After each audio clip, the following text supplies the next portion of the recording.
अनंत टिप्या refresh व्हा। सावंतवाडी नेमळे इथं गव्यांचं भातशेतीत धुडगूस पाहायला मिळतोय।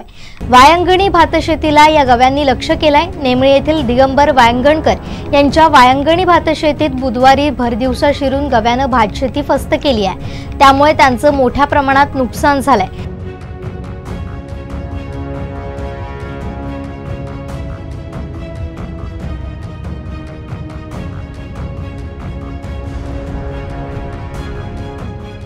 सावंतवाडी तालुक्यासह जिल्ह्यातील गेल्या काही वर्षात रानगव्यांचं प्रमाण प्रचंड वाढलंय।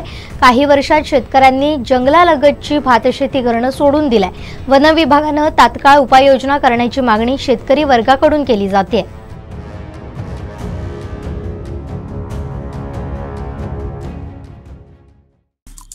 आमचे दिवसभरातले सर्व अपडेट्स, ताज्या घडामोडी आणि थेट लाईव्ह पाहण्यासाठी सबस्क्राइब करा, लाईक करा कोकणचं नंबर 1 महा चॅनल कोकण 7 लाईव्हचं YouTube चॅनल।